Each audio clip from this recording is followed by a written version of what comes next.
mañana con Willy Lora. Willy Lora es un periodista, fue director de noticias de CNN en español y hoy se ha conectado con nosotros, pero justo en el momento que hacemos la presentación se desconectó, Willy. Sí.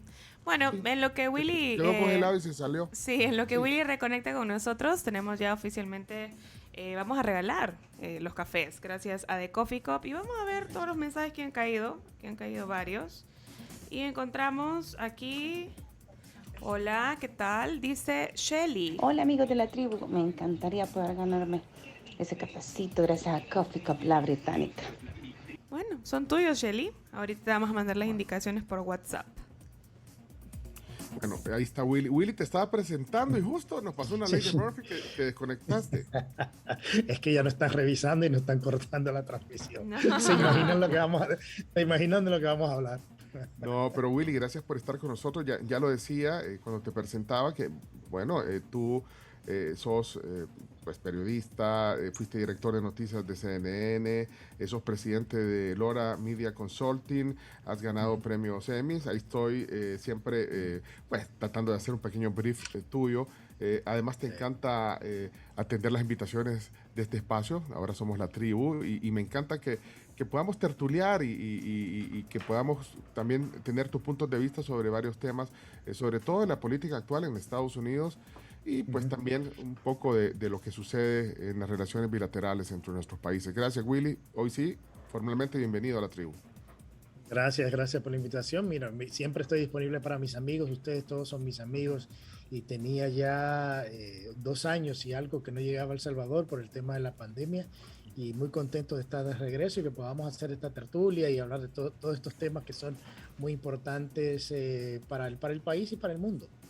Sí, y yo quisiera empezar por lo que hablábamos hoy cuando participabas en las 10 noticias que hay que saber y hablabas de Joe Biden. Yo hacía la referencia ahí de cómo, por ejemplo, Jeff Bezos, un importante, bueno, uno de los hombres más ricos del mundo, habla de su gestión como desatinada y tú decías, es que no lo quiere ni el perro, pero yo no sé, es más, yo creo que el gato tiene Biden, no sé si tiene perro en la Casa Blanca.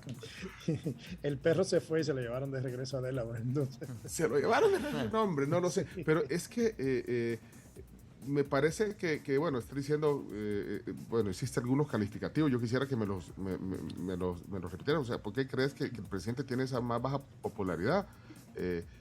Fíjate, ¿Qué pasa con Biden? Yo creo que, y a veces resumo un poco el análisis mío, lo que puede ser la presidencia de Joe Biden. Si Joe Biden hubiese llegado a la Casa Blanca y no hubiese hecho absolutamente nada, solamente trabajar un poco del tema de la pandemia, hubiese hecho una presidencia mucho mejor.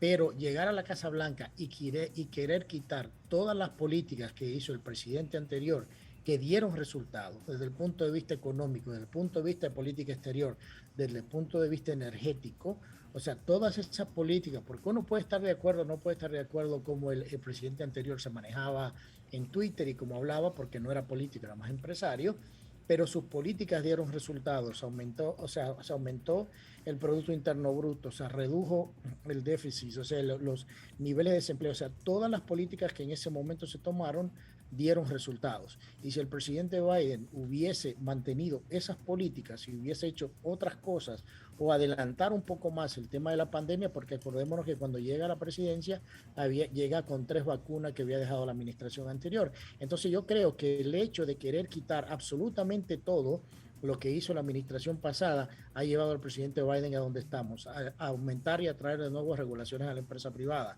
al eliminar el Keystone Pipeline desde Canadá, que le permitía a Estados Unidos ser independiente de energía. Ahora estamos dependiendo de nuevo de Rusia y los países árabes. O sea, y por ahí te puedo seguir en la línea en el tema económico. Se han impreso en el último año, creo que se imprimieron 5 trillones de dólares. Obviamente, por eso el déficit ha sido más alto en 40 o 50 años, de 8.6. Entonces, ¿qué está pasando? Muchos programas sociales, mucho dinero que se le ha dado a la gente, de algún lado ese dinero tiene que salir. Y está saliendo de un dinero que se imprime inorgánico y estamos viendo los resultados en la inflación, que ya muchos economistas dicen que estamos en una recesión actual por el tema de que tu entrada no es comparable con lo que tú hacías el año pasado y no puedes ni siquiera pagar esa misma deuda bajo los intereses que la pagabas antes. Entonces, inclusive la Reserva Federal tuvo que aumentar los intereses para tratar de parar un poco la inflación. Entonces, si vemos que política tras política, inclusive en el tema de política exterior, no le ha ido muy bien a este presidente, y es como vuelvo y te repito al principio, si él no hubiese hecho absolutamente nada, porque inclusive el tema de migratorio ha sido un desastre, pero si él no hubiese hecho absolutamente nada y se hubiese concentrado un poco más en la pandemia, los resultados hubiesen sido diferentes a lo que estamos viendo hoy. Aquí hay un dicho que dice, calladito se ve más bonito. ¿Así? Eso están diciendo. Claro, porque, o sea, si las cosas están funcionando hasta un punto, o sea, los indicadores iban todo para una buena dirección. ¿Por qué cambiarlo? Solamente por el hecho de que corriste una campaña diciendo que el otro no servía, que el otro esto y esto lo aquello, y que ibas a revertir esto y ibas a revertir lo otro. Entonces estamos viendo mucho de los resultados de eso. Entonces yo creo que algunas cosas a lo mejor se hubiese podido adaptar, pero en su gran mayoría las políticas que estuvieron funcionando a nivel económico, política exterior, ¿por qué cambiarlas? Solamente por el hecho de que había que quitar todo lo que había hecho, como le dicen, el Orange Man. Willy, ¿está en sus cabales Biden? Pregunto esto por algunos despistes que hemos visto. Recientemente vimos, yo no sé si es cierto esto, quizás vos nos puedas ayudar, que llega a una reunión con un listado de cosas que tiene que hacer, incluyendo saludar y sentarse. Sí, o sea, yo creo que mucho se ha hablado de eso y hay mucha preocupación en círculos en Washington y a nivel también de presidentes a nivel internacional de su capacidad cognitiva. Y lo hemos visto en discursos que se le olvidan las cosas, que no pronuncia las palabras, que se le olvida dónde está, le dice a la mujer, le llama a la mujer a la hermana. O sea, se ha visto mucho, pero acordémonos que la persona tiene ya 50 años en política, tiene 70 y pico de años, o sea, es una persona que tiene cierta edad, pero sí se ha notado públicamente que tiene temas cognitivos. Obviamente, la salud del presidente para Estados Unidos usualmente es un tema de seguridad nacional y no lo discuten, al menos que se haga del podio de la Casa Blanca. Pero de que es obvio de que el presidente tiene problemas cognitivos, lo tiene. O sea, no hay que ser un científico para darse cuenta que la persona tiene ciertos problemas. Pero ¿cuál es el círculo del presidente Biden desde tu punto de vista? Porque, bueno, él obviamente tiene un equipo. ¿Quiénes son los más influyentes en el gobierno de Estados Unidos? Los más influyentes son las personas que puso el expresidente Obama en su gabinete. Está Susan Rice, que muchos le llaman la persona detrás del trono, que fue la embajadora de Estados Unidos ante la ONU. En su momento fue una persona muy controversial. Fue asesora de seguridad nacional para Estados Unidos durante la administración de Obama y salió en parte de una investigación que se hizo con el tema del famoso Russia hoax o la mentira de que el expresidente había colaborado con el gobierno ruso para llegar a la presidencia, cuando ahora se sabe que no hubo ninguna colaboración, de que fue una estrategia paga por la ex secretaria de Estado Hillary Clinton, ex candidata demócrata, que contrató una firma de abogados en Washington, crearon un documento falso con información de un ex espía ruso y británico, y eso se llevó al Departamento de Justicia, que iba muy a mano con el Partido Demócrata y el FBI. Comenzaron una operación de espionaje en contra del expresidente, y todo eso salió público. O sea, ya no es un secreto de que en ese momento eso se quiso hacer. Entonces, ¿qué te digo? Esta situación es complicada, pero esa es la política actual de Estados Unidos y eso es lo que se está debatiendo. Estamos oyendo en las noticias el anuncio o la posibilidad de que Donald Trump esté contemplando anunciar correr de nuevo por la candidatura a la presidencia de Estados Unidos. Todos estos desaciertos que tú dices le están facilitando a Donald Trump ese posible camino a la reelección. Básicamente le está haciendo la campaña. Y creo que va a gastar muy poco en la campaña, porque hacer el gobierno que está haciendo ahora en comparación a lo que dejamos, lo que se dejó hace un par de años, es bastante notable. Ahora, de que él vaya a correr en el 2024 todavía es cuestionable. Nosotros hicimos una entrevista con él hace un par de meses y él dijo, bueno, que hablaría de eso después de noviembre, pero que podría haber sorpresas. El tema está también el gobernador de la Florida, Ron DeSantis, que es la persona ahora que creo que en la última encuesta iba un par de números por encima de Trump en cuanto a la preferencia.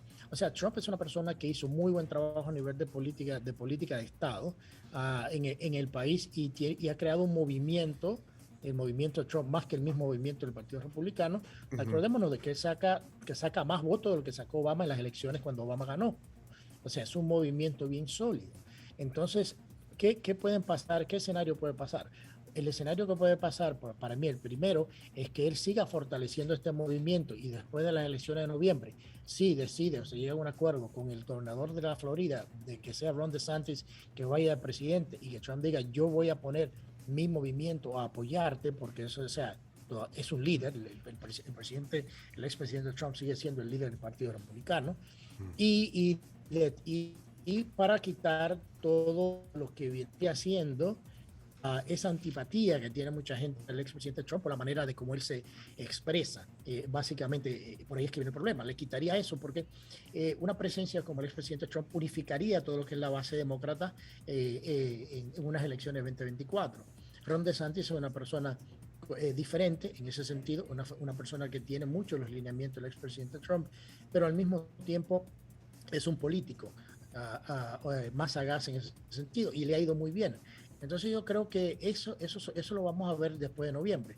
Pero ahora mismo creo que el presidente Trump está enfocado en apoyar todos los candidatos que lo apoyaron a él, que están corriendo para legislaciones a nivel estatal para noviembre, porque lo que se espera en noviembre básicamente o sea, el Partido Republicano va a tomar todo en el Congreso.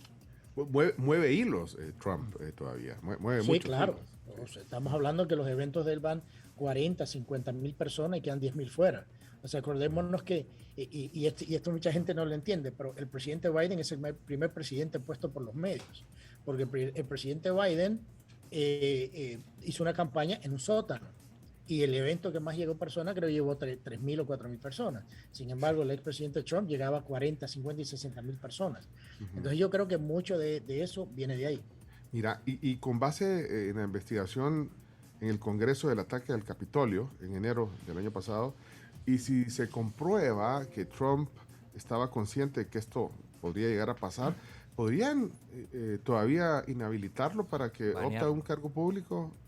No, yo creo que la finalidad de este comité, hay que entender un poco esto. ¿Qué es el comité de enero 6? El comité de enero 6 es un grupo de legisladores demócratas con 3 republicanos anti-Trump o 2 republicanos anti-Trump, que todos están desacreditados, o sea, por lo menos por el lado demócrata, porque son los que vendieron y le metieron al país y se enfocaron en 2 juicios políticos en base a información falsa.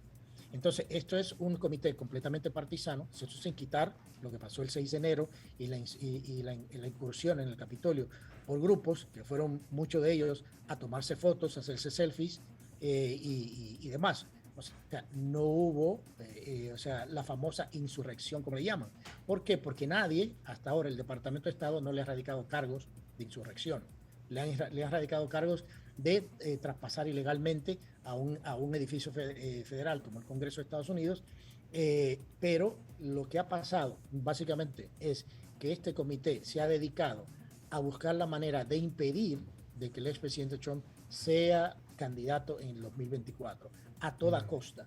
No es porque tengan evidencias de que hizo nada, porque en el discurso del presidente Trump que dio ese día, el que lo escucha, él habla muy claro, el que escucha el discurso, y dice, yo entiendo que ustedes van a ir al Capitolio, pero quiero que lo hagan de una manera pacífica y patriótica. Pero no fue pacífico, no necesariamente fue pacífico, Willy. Claro, no, pero estoy diciendo que a la hora de llegar a hacer ese, o sea, a cuestionarlo a él, ningún momento le dijo a la gente que fuera a hacer violencia. O sea, es algo que se desarrolla ya, porque inclusive cuando el expresidente Trump cuando la gente comenzó a entrar al Capitolio, el expresidente Trump todavía estaba hablando en el discurso. ¿Entiendes? Entonces, ¿qué es lo que ha pasado con este comité y por qué se ha desacreditado tanto? Ahora esta semana, una chica que era asesora Senior dijo de que él se había lanzado para tomar el guía, y todo eso fue mentira. ¿Por qué? Porque la chica no era senior, tenía 23 años en ese momento. Para ser senior en la Casa Blanca tiene que tener mucho más de 23 años. Segundo, lo escuchó de un tercero, que no lo vio. Y cuarto, dos agentes del servicio secreto dijeron que ellos testificaban para decirle que eso era mentira. Porque primero, el presidente no tiene acceso a la parte de adelante, ni de la limusina, ni del SUV blindado que tiene, para ir a agarrar el guía y todo eso. O sea, acordémonos que muchas de estas historias ya la hemos visto. Cuando se le hizo el segundo juicio político al expresidente Trump, que va a la redundancia, yo no estoy defendiendo al presidente Trump, yo lo que estoy diciendo son las realidades de lo que pasó. En el segundo juicio político fue un juicio que se montó por una conversación que un segundo, un tercero había escuchado en Ucrania, que terminó siendo falso. Entonces, lo que le quiero decir es que muchos de estos comités hay que entender cuál es la motivación política detrás de ellos, esos juicios. Estoy seguro que Creo que está teniendo problemas. Estás teniendo problemas ahí de conexión. Salga en el 2024. Estás con la internet del hotel. Estoy con la internet del hotel. Pues ya vamos a hablar a recepción que te aumenten porque ahorita en los últimos 15 segundos se te bajó un poquito. Vamos a hablar que se desconecten todos los demás huéspedes, que dejen de ver Netflix, que dejen de ver Stranger Things, que dejen de ver YouTube. Pero bueno, ahora ya te reconectamos. Mira, pero aquí está la gente, estoy leyendo comentarios, mira, variados, así en el WhatsApp, dice, ¿cómo justifica lo del Capitolio, el señor invitado? Dice, y de ahí otro oyente dice, el comité del 6 de enero en Washington es el equivalente a la circomisión salvadoreña montada aquí en la Asamblea Legislativa. Dice, bueno, pero de alguna manera está justificando lo del Congreso. Quiero que aclares eso, Willy, porque bueno, así se entiende. No. Fíjate, o sea, no es justificación. Nadie justifica, yo nunca he justificado en todos mis análisis de lo que pasó en el Capitolio estuvo bien. Todo el que irrumpió en el Capitolio debió de ir preso. ¿Por qué? Porque está traspasando un edificio federal. Esa es la ley. O sea, yo en ningún momento he justificado que una turba se haya metido. El tema de eso es cómo se puede hacer de un lado y no se hace del otro. Acordémonos que en Portland, Oregon, se entró violentamente en las cortes federales, se quemaron, se hizo todo eso y no pasó absolutamente nada. O sea, yo lo que creo es que si se va a aplicar lo mismo en temas de quebrar la ley, de meterse de una manera violenta al Capitolio o meterse de una manera violenta a una corte federal en Portland o en otro sitio, se debe de aplicar la ley igualitaria. ¿Para qué? Para que se tenga esa confianza en estas instituciones que están ahí para velar por los derechos de todos. Entonces, yo en ningún momento voy a justificar lo que pasó en el Capitolio, ni lo que pueda pasar en las cuales personas se dediquen a violentar la ley y a traspasar edificios federales o sea, sin autorización. Eso yo nunca lo voy a justificar. Okay, pero mira, independientemente estés de acuerdo en la conformación de esa comisión, al final podrían llegar a cumplir su objetivo inhabilitarlo. Eso es lo que andan buscando, pero el problema de ellos y donde tienen mucha prisa es que ellos saben muy bien que en noviembre se le acaba, porque en noviembre el Partido Demócrata va a perder control hasta de la motocicleta que andan, porque la gente no quiere absolutamente nada que ver con lo que está pasando con ese partido. Tanto así va a ser esa elección de noviembre. Te vas a acordar de mí en noviembre. Guarden esa frase de Willy Lora. ¿Sí? Acuérdense que acaba de ganar Mayra Flores en el sur de Texas, un condado que había sido demócrata por los últimos 60 años. Lo acaba de ganar un republicano. Es que lo que está pasando a nivel de la crisis migratoria, lo que está pasando a nivel de la crisis energética, o sea, algo que no hemos visto en muchísimos años, cómo tú vas a votar por un partido, y así, no estoy diciendo que voten por el otro, pero la gente, lo que escucho de la gente, cómo vamos a votar por un partido que no está, o sea, que no está haciendo la vida mucho más difícil en el tema de seguridad. Hemos visto los crímenes violentos en las ciudades más altas, el tema, como decía, migratorio, el tema energético, el tema económico, todo está mucho más caro, los tickets de avión, los supermercados. Entonces, al final, tú votas mucha gente vota por el bolsillo, lo que le llamaban el economy stupid. Entonces, votas por el bolsillo. La cosa está mucho más cara de lo que estaban antes. la gente no va a estar muy contento en ir a votar por un partido que le ha dado, que ha apoyado esa política. Mira, para vos entonces, bueno, aquí estamos suponiendo, vamos a suponer, pues, pero Trump, era mejor Trump ahora, para Estados Unidos ahora.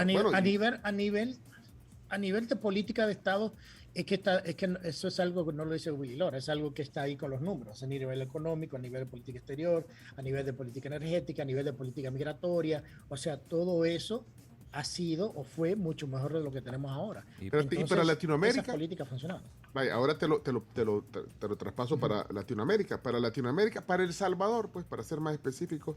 De hecho, el presidente Bukele tenía mejor relación con Trump. Ahora, aparentemente, ha habido como un distanciamiento con la administración Biden.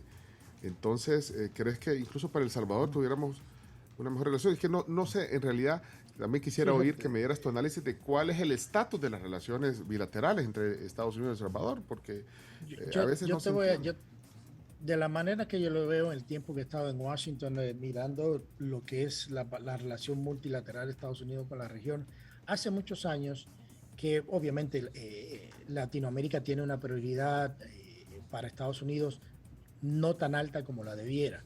Y el presidente actual, por los últimos 8 años de la administración de Obama, fue el jefe de la relación bilateral entre Estados Unidos y Latinoamérica por 8 años. ¿Y qué hemos visto en estos últimos 2 años que ha pasado con Latinoamérica? Que la izquierda se ha tomado ahora a Colombia, se va a tomar a Brasil, sigue avanzando una Agenda 2030. Entonces, bajo esa sombrilla de una persona que debiese de entender la región, porque fue el responsable de la política exterior para Estados Unidos por 8 años, durante la administración de Obama, hemos visto que se ha deteriorado esa relación. Entonces, a nivel bilateral de Estados Unidos con El Salvador, obviamente hay relaciones estratégicas entre Estados Unidos y El Salvador, hay una relación comercial con el CAFTA-DIAR, existen acuerdos de seguridad regional, el tema migratorio, pero ese distanciamiento viene mucho por lo que hablábamos hace un momento. ¿Cuál es la prioridad de Estados Unidos para la región? Hemos hablado de 2.000 millones o 3.000 millones de dólares en ayuda a Centroamérica que Estados Unidos ha dispuesto. Lo que no hemos visto es dónde se va a gastar ese dinero, a quién se le está dando, bajo qué programas. Eso todavía no ha salido de la Casa Blanca, se ha hecho el discurso. Nosotros hablamos, y bueno, yo escuché, porque entrevistamos una vez al presidente de Guatemala, Yamatei, y esta semana creo que dijo que había recibido una sola llamada de la vicepresidenta Kamala Harris, que es la responsable o la SAR del tema migratorio en Estados Unidos, y lo llamó para hablarle y para forzarle o para decirle que quitara con un fiscal que habían puesto a... Alguien se conectó a Netflix en el hotel. Y a YouTube. Justo cuando alguien está descargando, un videojuego. Alguien está descargando ahí está. alguna... Ahí está. Alguien está bloqueando de los demócratas. Lo están censurando. Oigan a eso. Están censurando. No, pero Kamala llamó a Yamatei para pedirle que quite un fiscal. Exactamente, entonces tú te pones a pensar y no le pregunta absolutamente nada de migración cuando es el primer problema que tienen ahora mismo en la frontera. Entonces, lo que decía el presidente Yamatei, no sé cuál es la prioridad en ese sentido, porque tú puedes decir, te vamos a dar 2.000 millones de dólares, pero, ok, ¿en qué lo vamos a invertir? ¿Dónde está el programa? ¿Cuál es la estrategia? ¿Quién le va a llegar ese dinero? Y eso es mucho de lo que se mueve con esta relación multilateral entre Centroamérica y Estados Unidos. Y como te decía, directamente con El Salvador, tienen el tema comercial, el tema migratorio y el tema de seguridad. Perdón, Willy, ¿esa llamada fue antes o después de que Yamatei decidiera no ir a la cumbre? Eso fue en febrero, dijo él esta semana. Fue en febrero la llamada. Entonces, la relación con Yamatei obviamente no es la mejor, porque Yamatei básicamente le ha dicho, no, nosotros tenemos un país que lo vamos a manejar de esta manera y creemos y entendemos de que tenemos el mejor interés en nuestra soberanía. Entonces yo creo que el tema del fallo que ha habido con la vicepresidenta de darle a manejar el tema migratorio, que ha sido un fracaso, ¿no?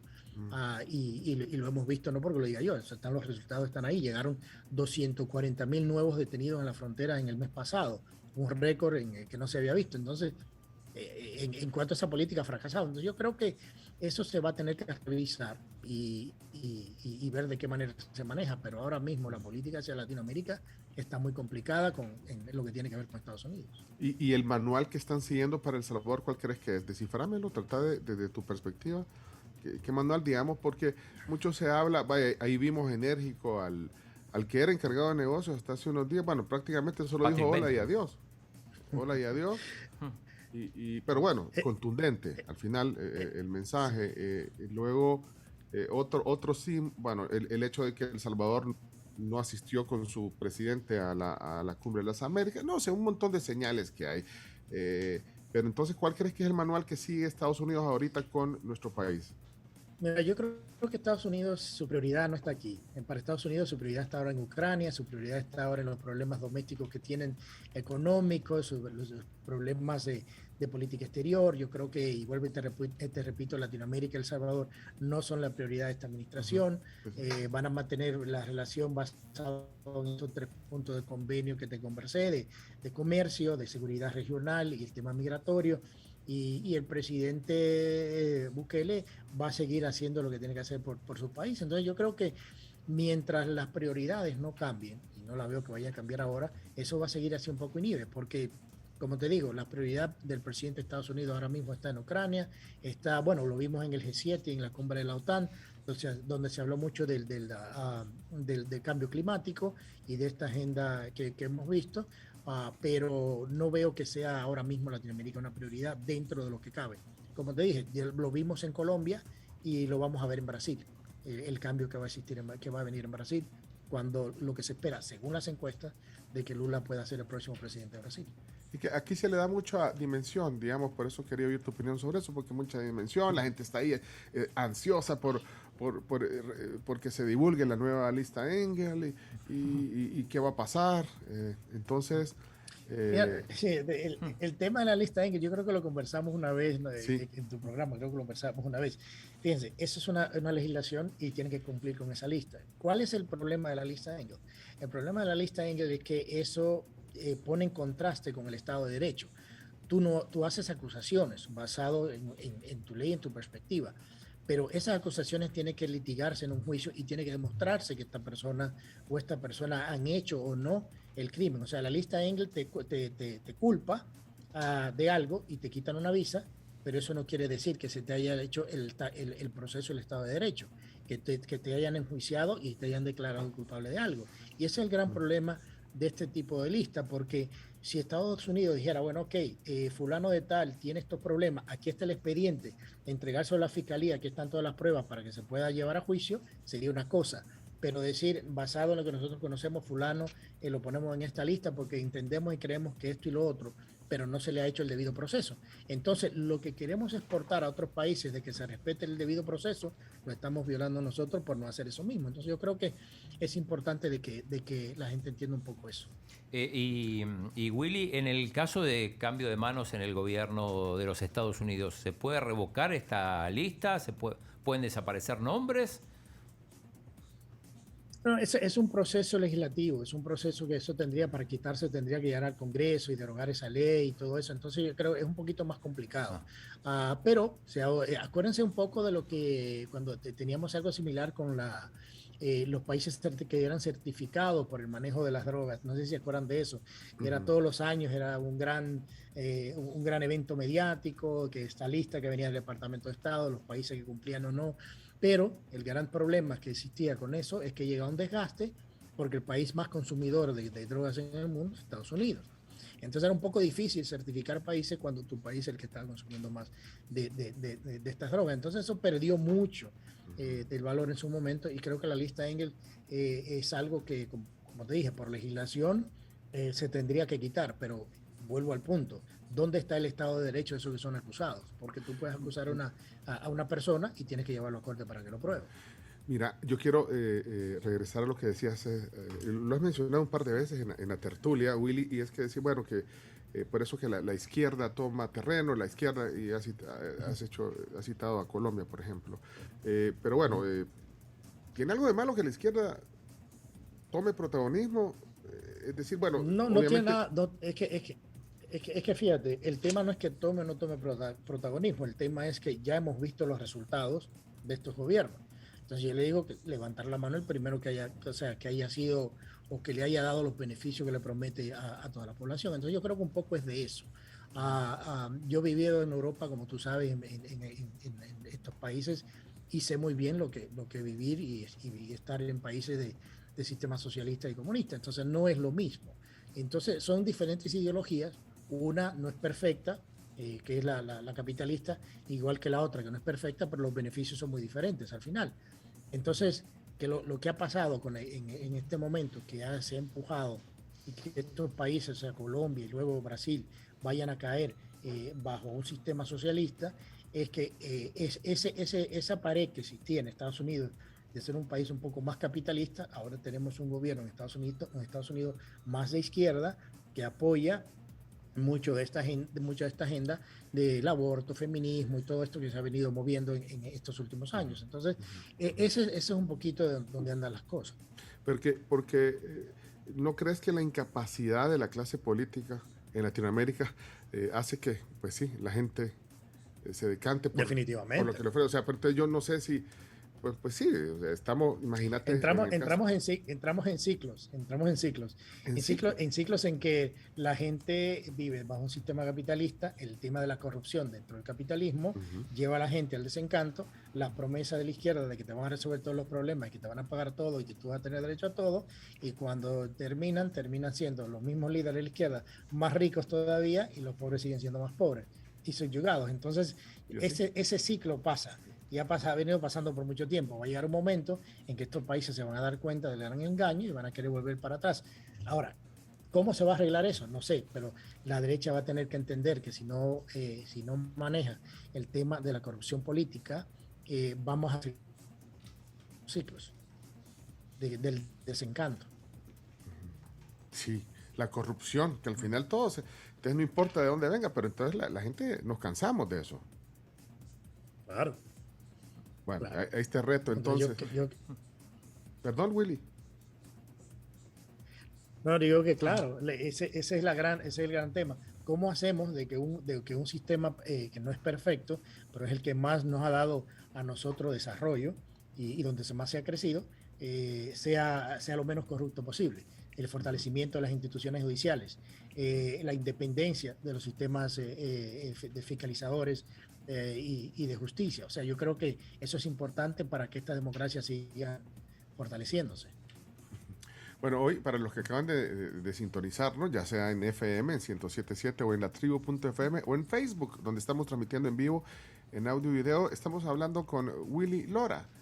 Él es analista, es periodista y además pues conoce mucho de la política doméstica. Ahí están preguntando si es republicano o si es demócrata. No yo hace digo, falta. bueno... Yo soy muy independiente, por eso puedo hablar de los dos como hablo. Pero y el chino dijo, no hace falta. No, me parece que no. O sea, si lo escuchás hablar, me parece que... Sí, ese debate lo tuvimos la última vez. Porque el tema es el siguiente. Cuando tú traes un argumento sólido de un lado o del otro, para el otro tú eres del otro lado. Y eso es bueno. ¿Por qué? Porque te da a entender que tú estás haciendo un argumento sólido, porque es muy fácil tú tildar a alguien cuando te hace un argumento importante de que eso es de izquierda o es de derecha, o te tildan de homofóbico, o te tildan de racista, o sea, porque no pueden debatir un argumento sólido. Todo lo que yo te he dicho en el programa, todo es sustentable. O sea, lo del Russia House en Estados Unidos, la falsificación de documentos, la utilización del FBI para ir detrás de los enemigos políticos, para ir detrás de periodistas, todo eso está documentado. O sea, eso no me lo invento yo. Entonces, ¿qué es lo que pasa? Y lo vimos con la historia del hijo del presidente actual, que se censuró a todo el mundo que quiso reportar esa historia antes de las elecciones. Y la historia terminó siendo muy cierta, además, y salió del cuarto periódico de más importancia en Estados Unidos. Entonces, todo lo que yo te digo aquí es porque está documentado. Y por eso, de un lado o del otro, uno te va a decir que eres de izquierda, otro te va a decir que eres de derecha, otro te va a decir que eres racista, que eres homofóbico. Y eso es bueno, por lo menos es importante de que esta conversación exista, de que la gente ponga sus ideas, porque muchos de estos diálogos se están censurando. Yo creo que es importante que estos diálogos existan para informar a la población, para educar a la gente, para obtener este tipo de participación. Eso es muy importante en el fortalecimiento democrático de los países. Ok. Willy, bueno, hoy estamos en el marco justamente del Día de la Independencia de los Estados Unidos, el 4 de julio. Hoy habrán fuegos artificiales, hoy están de vacaciones. Vos no, fíjate, vos andás aquí en El Salvador, pero bueno, también estamos en ese marco, teniendo esta tertulia. Yo solo quiero ponerte el tema de lo que sucedió hace unos días en la resolución sobre el tema del aborto. Entonces, esto quiero que me hagas un pequeño brief de qué implica, si realmente esto es un tema que va a dividir bueno, no solo a los políticos, sino que a la población de Estados Unidos. Es un tema que ya viene a resonar solamente. ¿Cómo dimensionas el tema? Es un tema, ese es un tema que ha traído mucha división en el país. Primero, no es un tema constitucional porque el aborto no es parte de la Constitución de Estados Unidos. Estados Unidos es una república. Estados Unidos es una democracia, pero una república. Entonces, basado en las repúblicas, los estados tienen el poder. Y se funda Estados Unidos para tener su propósito, un gobierno pequeño y que el poder se le dé a los votantes que viven en cada estado. Entonces, la Corte Suprema lo que ha dicho, esto del aborto no es una ley, no está protegido por la Constitución, o sea, no existe en la Constitución. Lo que nosotros lo vamos a hacer es que nos quitamos esa responsabilidad encima, que no nos toca, que nunca debió ser de nosotros, se la vamos a pasar de nuevo a los estados y que cada estado y sus votantes decidan cómo quieren mantener el tema del aborto. Porque se ha hablado mucho de que, bueno, que ahora la Corte Suprema dictaminó y va a prohibir el aborto y lo prohibió a nivel nacional. No, o sea, no le está prohibido nada a nivel nacional. Le ha devuelto ese poder a los estados de que los estados formulen sus propias leyes de cómo quieren manejar el tema del aborto. Pero acuérdate que es un tema muy divisivo en Estados Unidos porque pone en contrapropuesta, pone lo que son los conservadores en Estados Unidos y lo que son los liberales en Estados Unidos. Los liberales quieren aborto abierto. O sea, yo vi fotografía y he visto argumentos ahí donde están promoviendo y quisieran tener un aborto 7, 8, 9, hasta 9 meses. O sea, inclusive hay una fotografía muy icónica que salió la semana pasada de una mujer embarazada ya con 8 meses y medio y se dibujó en el estómago, esto no es un humano todavía, o sea, algo que fue garrafal. Entonces, cuando te encuentras de que la discusión está a ese nivel, la Corte Suprema lo que dijo, señores, nosotros hemos tenido por estos últimos 40 y pico de años una responsabilidad que no nos corresponde. Nosotros vivimos en un país que es una república donde el peso lo deben de tener los estados, que es donde se deciden las legislaciones. Pero ya estaba pasando eso, en la práctica ya estaba pasando, los estados estaban decidiendo, de hecho divididos. Claro, también. pero es que el pleito es más ideológico, o sea, hay que buscar ese pleito ideológico de que esto es un derecho universal, que todos tenemos que hacer el aborto donde quiera en Estados Unidos. Y los conservadores decían, no. O sea, nosotros somos pro vida, nosotros que protegemos la vida. Y hay un % menor, creo que un 10% de todos los abortos que es básicamente por el tema de las violaciones y todo lo demás. No es la gran mayoría de los abortos. Entonces, ¿qué pasa? Se ha utilizado y se le ha dado la vuelta como que, bueno, lo que pasa es que los conservadores están en contra de la salud de la mujer. Absolutamente, eso es falso, no hay nada que ver con eso. Entonces, es más ideológico, eso es lo que quería entender, porque como te decía, ya estaba sucediendo que los estados estaban tomando decisiones, divididos porque más o menos están los estados también en una proporción bastante parecida, entonces ese debate se mantiene, pero quizás lo relevante de esto... Pero lo que pasa es que se lo llevaban a la Corte Suprema, y la Corte Suprema siempre terminaba metiéndose. La Corte Suprema ha dicho se acabó, y cuando ha dicho que se acabó y se lo mandó, entonces varios grupos en algunos estados que inmediatamente prohibieron el aborto, lo llevaron a la Corte Federal a buscar un injunction, o sea, parar que estas leyes no entraran en efecto. Y la Suprema Corte dijo, no va, o sea, eso no va. Ya nosotros decidimos que cada estado va a decidir lo que tiene que hacer. Pero lo que llama la atención es que la Corte revoca su propia decisión, pero casi 50 años después. Claro, o sea, duró 50 años, pero esto se veía venir, esta pelea con el tema de Roe v. Wade, como se llama, por muchos años. Porque hay un tema de valores conservadores y hay un tema de los valores liberales, o sea, como te expliqué hace un momento. Sí. Otra vez Netflix. Echámosle la culpa a Netflix. Yo siento que alguien está bajando FIFA. Sí. Empecé como 60 gigas. No, pero ya viste que es cíclico el corte, ¿ve? Pasa cada cierto tiempo. cada cierto tiempo. Bueno, vamos a esperar que se conecte Willy Lora, que está conversando con nosotros. Varios temas. Ya llegaron los desayunos. Ya nos regresó. Ya va a volver. Bueno, pero mientras tanto, aquí voy a leer algunos comentarios. Este está interesante, mira, para que se lo... Día a día Estados Unidos se pronuncia contra El Salvador. Y otros dicen que es intervención. ¿Es correcto eso? Preguntan aquí para Willy. Ya se va a reconectar. Guarden esa parte de lo de la lista Engel, dice Danilo. Vamos a ver. Aquí hay una interesante. Mira, pregúntele a Willy Lora cómo define el gobierno de Bukele. Esa era mi pregunta. Porque dijo que el de Biden era de corte de izquierda. Entonces quería saber cómo cataloga. Y más allá de cómo cataloga, también qué opinión tiene él. Fíjate que la vez pasada, de ahí mismo, de CNN, donde trabajó Willy, hicieron un reportaje sobre los presidentes, la nueva izquierda, no sé qué, no sé cuánto. Y la ponían como izquierda.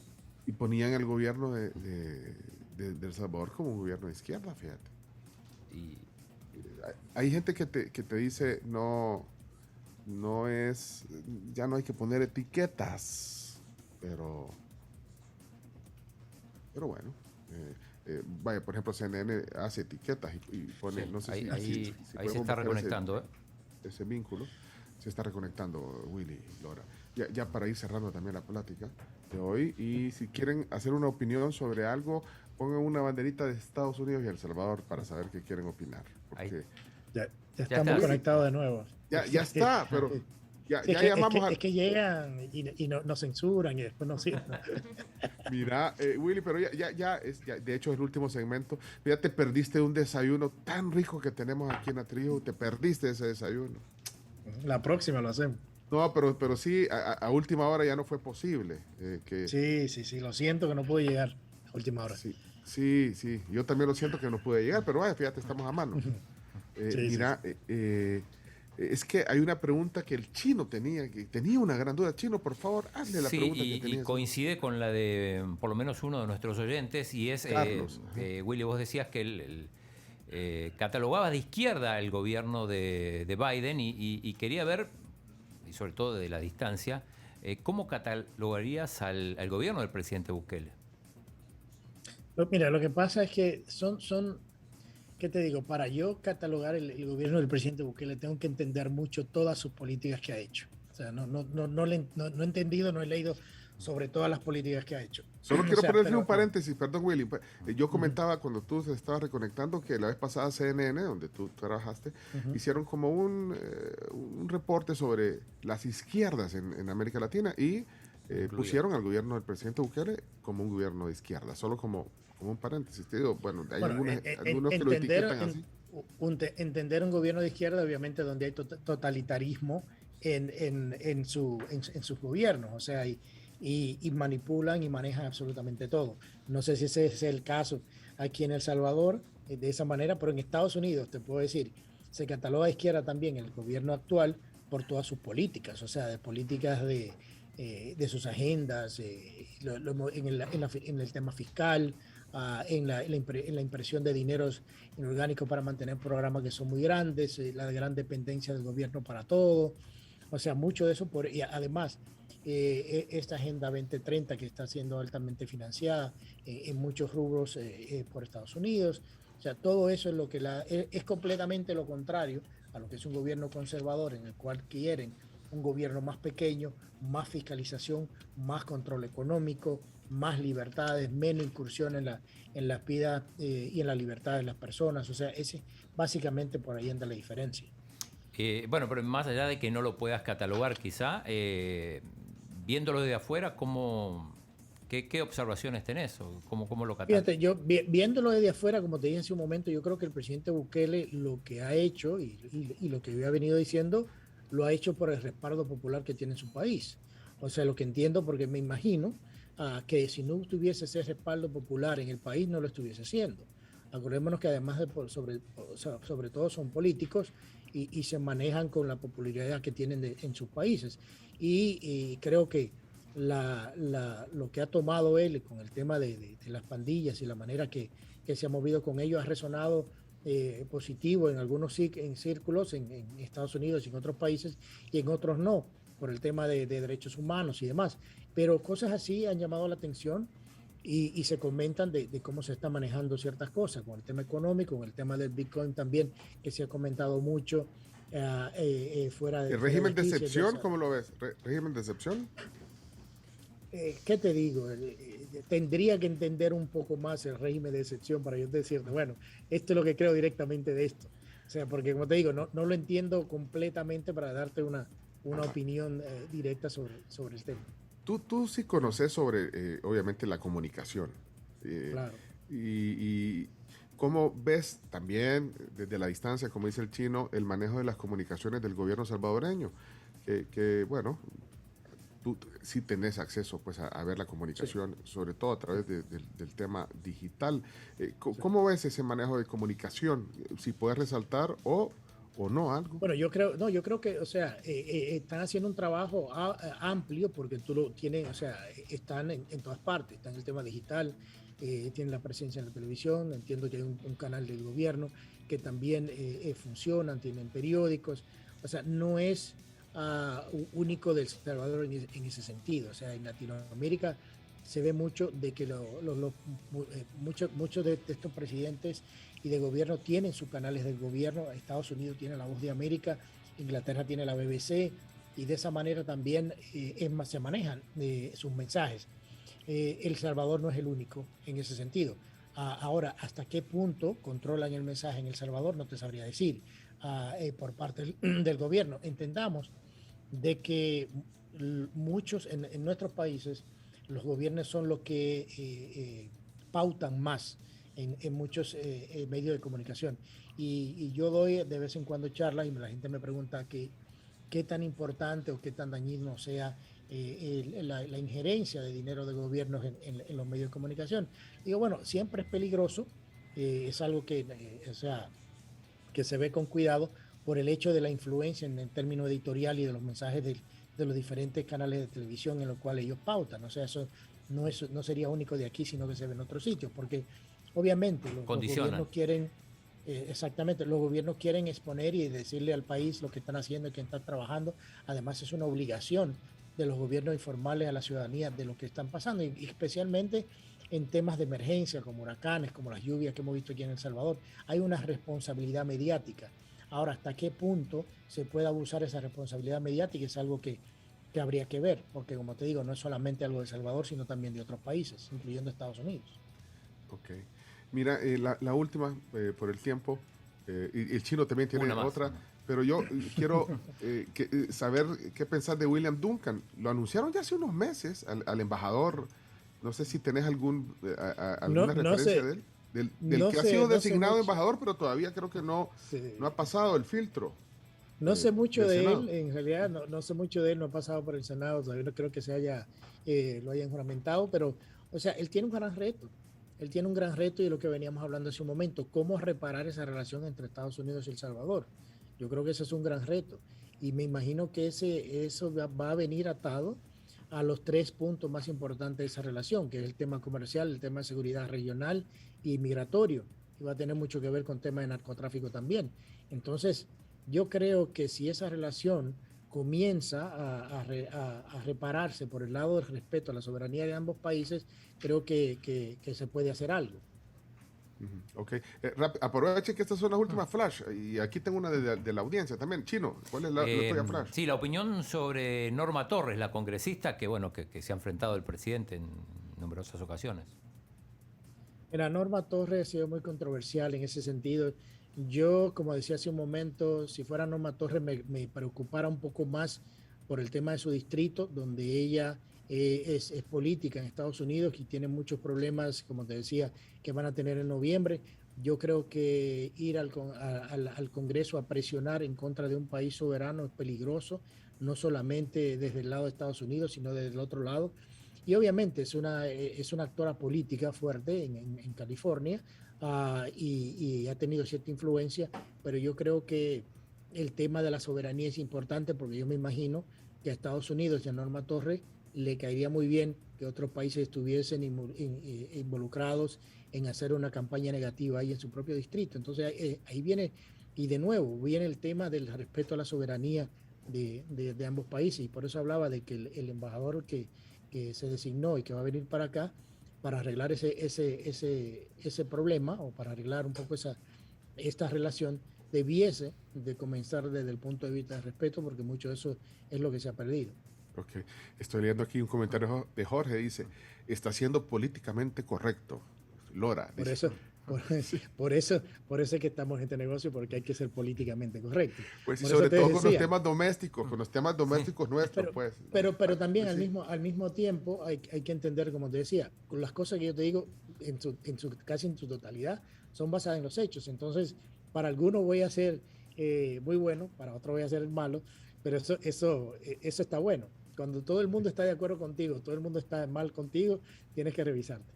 Mira, aquí hay esta es otra suposición, dice, si Trump se hubiera reelegido, ¿cómo sería la invasión de Rusia a Ucrania? No hubiera pasado. No hubiese pasado porque, acordémonos, esta invasión se pudo evitar si desde el primer día en la Casa Blanca y la OTAN hubiese dicho que Ucrania no iba a pertenecer a la OTAN. Porque ¿qué es lo que le da a Putin la justificación para invadir? Es que la incursión y la ayuda militar y el fortalecimiento a Ucrania, que es un país vecino a Rusia. Acordémonos que Rusia, la Guerra Fría termina por el acuerdo que se llegó con Gorbachev en su momento, de que ninguno de los países fronterizos con Rusia iban a ser parte de la OTAN, porque esa era la amenaza para Rusia. Y cuando Ucrania comienza a pedirle a la OTAN de ser miembro y otros países, obviamente para Putin se convierte en una amenaza de seguridad nacional, y por eso hace lo que hace. Y no justifico a Putin ni justifico una invasión de ninguna manera, pero la justificación de Putin internamente es esa, y por eso la popularidad de Putin no le ha bajado tanto en Rusia, porque le ha dicho, miren, yo se lo dije a ustedes, yo iba a proteger a Rusia, iba a proteger a mis fronteras. Es como decir que Estados Unidos comience Rusia a tener una muy fuerte relación con México y a enviar armamento y a fortalecer a México, teniendo un enemigo ahí en la frontera. Entonces, mucho de eso es lo que ha pasado con esto, algo que se pudo evitar en su momento, pero ya es muy tarde. Ya lo que hemos visto, las masacres en centros comerciales y todo lo demás, y al mismo tiempo, Putin no respeta ni a Biden ni a la OTAN, y ya lo ha dicho claramente esta semana. Y lo dijo Xi, el presidente de China, y lo dijo Putin cuando el G7 el año pasado, que no asistieron y dijeron que estos 7 países ya no eran los que iban a controlar el mundo. Entonces esa es la gran realidad que estamos viviendo. O sea, hay una dinámica geopolítica que se está moviendo diferente a la que estamos acostumbrados. Ok. Es Willy Lora, lo pueden seguir en Twitter, @LoraWmedia. Lora, ¿es un apellido de dónde vos? ¿De dónde sos originario? Lora es un apellido que sale de Sevilla, de Andalucía, en España. Pero tus raíces están... Sos ciudadano americano, pues, norteamericano. Sí. ¿De dónde? Ciudadano norteamericano, pero nací en República Dominicana. Ah, vaya. Los que nos dejaron fuera del Mundial. Sí. El Mundial Sub-20. No todos somos perfectos, ¿verdad? No, el fútbol no es el deporte número 1 en República Dominicana. No, claro que no, para mí fue una sorpresa. Para el chino también, no sale de su asombro. Sí, nos sorprendió mucho, y bueno, no solo eso, sino que clasificó a los Juegos Olímpicos, además. Después eliminó a Guatemala. Sí. Pero estás conectado todavía con República Dominicana. Sí, tengo familia que todavía está allá. La mayor parte de mi familia está en el sur de la Florida, pero todavía tengo unos familiares en República Dominicana. Sigo conectado. Bueno, mil gracias por el tiempo que hoy nos diste, Willy, siempre un gusto. ¿Hasta cuándo estás aquí en el país? Creo que hasta el miércoles estoy aquí. Ah, bueno, feliz estadía aquí, pero andás conociendo el Surf City, ¿o qué andas haciendo? Es que después de 2 años y algo sin venir al país, tenía tantas cosas que hacer, que tenía que venir, tenía que ir a reuniones, tenía que verme con gente, ¿entrevistas? Tenía que ver amigos, entrevistas con mis amigos y demás. ¿Y al presidente no intentaste entrevistarlo? No, sabes que no he intentado entrevistarlo todavía. Vamos a ver si uno de estos días nos da un momentito y nos sentamos a conversar. Una conversación interesante que podríamos tener. Bueno, ahí nos contás para sacar los highlights después de tu entrevista. Bueno, vamos a ver si nos las da primero. No, gracias. Willy, qué gusto. Saludos, Un gracias placer. por el tiempo. Gracias a ustedes por la invitación, como siempre. Bueno, ahí está Willy Lora hoy con nosotros. Mira, en el marco del Día de la Independencia de Estados Unidos, hemos hablado un poquito de relaciones, de política doméstica de Estados Unidos y también de nuestra relación bilateral. Gracias. Esto estará en podcast ya al mediodía en La Tribu. Cerramos el segmento. Jóvenes, ¿vamos a comer? Vamos a comer.